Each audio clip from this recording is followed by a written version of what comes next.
Headlines प्रायोजक राम बंधू लोणचं. आता प्रत्येक जण जिंकेल.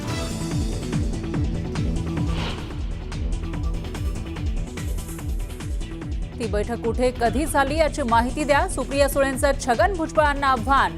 तर आंतरवालीतील दगडफेकीपूर्वी बैठका झाल्या, त्या बैठकांमध्ये पवारांचे आमदार होते. भुजबळांनी केला होता दावा.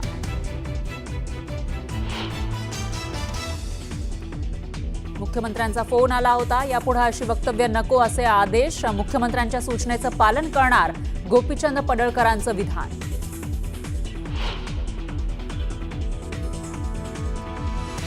पडळकरांच्या वक्तव्याशी सहमत नाही मुख्यमंत्री फडणवीसांची प्रतिक्रिया. तर पडळकरांच्या वक्तव्याबाबत पवारांशीही फोनवर चर्चा झाल्याची मुख्यमंत्र्यांची माहिती.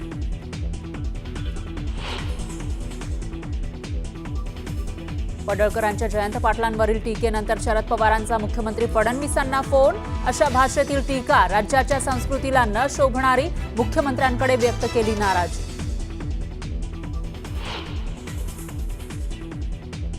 गोपीचंद पडळकरांच्या विरोधात राष्ट्रवादीचे कार्यकर्ते आक्रमक. मुंबई पुण्यासह विविध ठिकाणी जोडे मारो आंदोलन. तर श्वानाच्या गळ्यामध्ये पडळकरांचा लावला फोटो.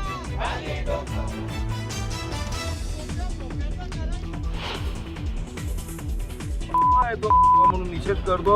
त्यांनी सांभाळून बोलावं, नाहीतर हा शिवसैनिक घरात घुसून मारल्याशिवाय राहणार नाही याची त्यांनी काळजी घ्यावी. शिवसेना आमदार राजेश मोरे यांची संजय राऊतांना धमकी. आनंद दिघेंबाबत केलेल्या वक्तव्यानंतर राऊतांना मोरेंची धमकी. तर दम असेल तर मोरेंनी मारून दाखवावं, दानवेंचाही पलटवार.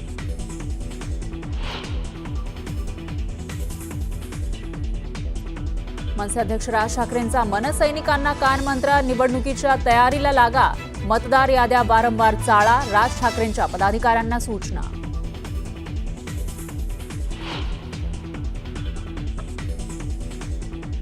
मुंबई अहमदाबाद महामार्गावर वाहतूक कोंडीमुळे 1.5 वर्षाच्या चिमुकल्याचा मृत्यू.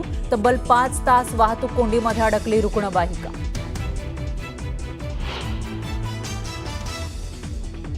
पुण्यातील केशवनगर भागामध्ये वाहतूक कोंडीचं शरद पवारांच्या पक्षानं घातलं श्राद्ध.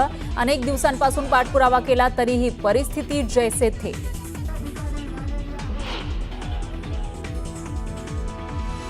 परीक्षा शुल्क वाढीविरोधात सावित्रीबाई फुले पुणे विद्यापीठामध्ये NSUIचा आक्रमक पवित्रा. भर पावसात विद्यार्थ्यांचं आंदोलन. शुल्क वाढ हा विद्यार्थ्यांवर अन्याय असल्याचा आरोप.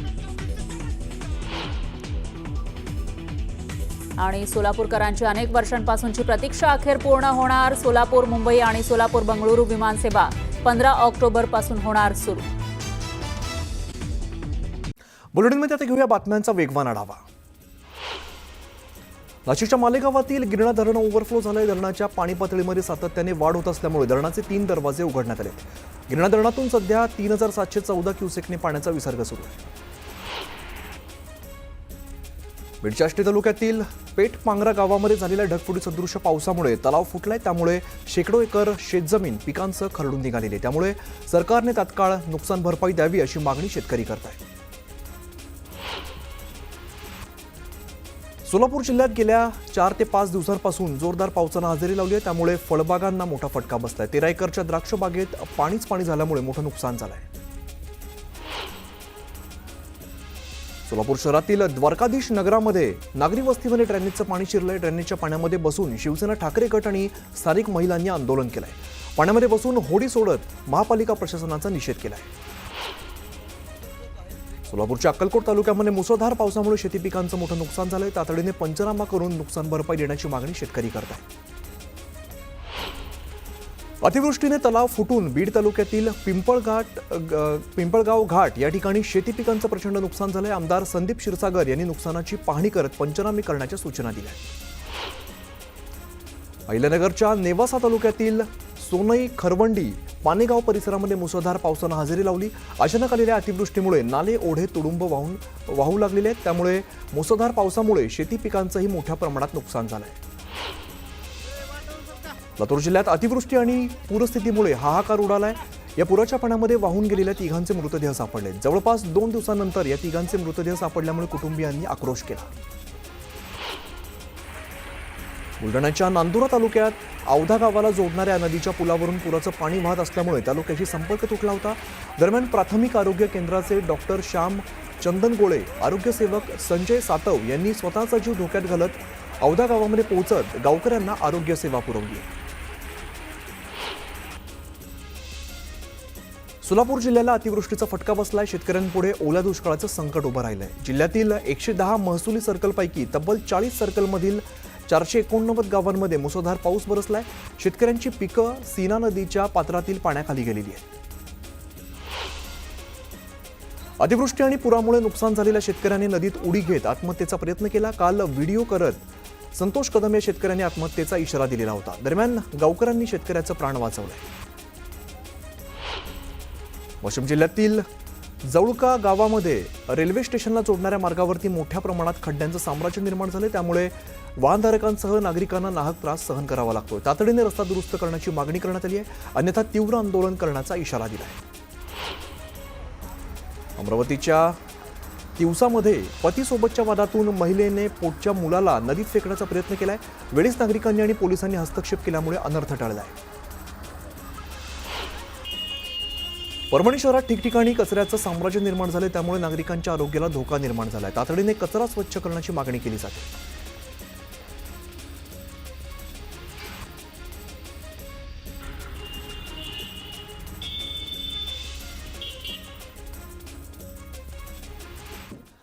दरम्यान महत्वाची बातमी समोर येते. गोपीचंद पडळकर यांच्या विरोधात आंदोलन केलं जात आहे, घोषणाबाजी केली जाते. तिकडची आपण ही थेट दृश्य सध्या बघतोय. पडळकरांविरोधात जोरदार घोषणाबाजी केली जाते.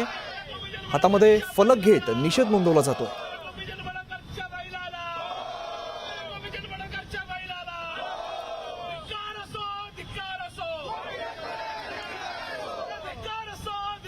गोपीचंद पडळकर यांनी केलेल्या वक्तव्यानंतर राज्यभरातून त्यांच्यावरती टीका होत होती, निषेध केला जात होता. मात्र आता पुण्यामध्ये पडळकरांविरोधात हे आंदोलन केलं जात आहे. तिकडची थेट दृश्य आपण बघतोय. जोरदार घोषणाबाजी केली जाते. गोपीचंद पडळकर यांचा राजीनामा घ्या अशी मागणी या आंदोलकांकडून केली जाते आणि जोरदार घोषणाबाजी आपण बघतोय. पुण्यामधली थेट दृश्य. पुण्यामध्ये पडळकरांविरोधात हे आंदोलन केलं जात आहे.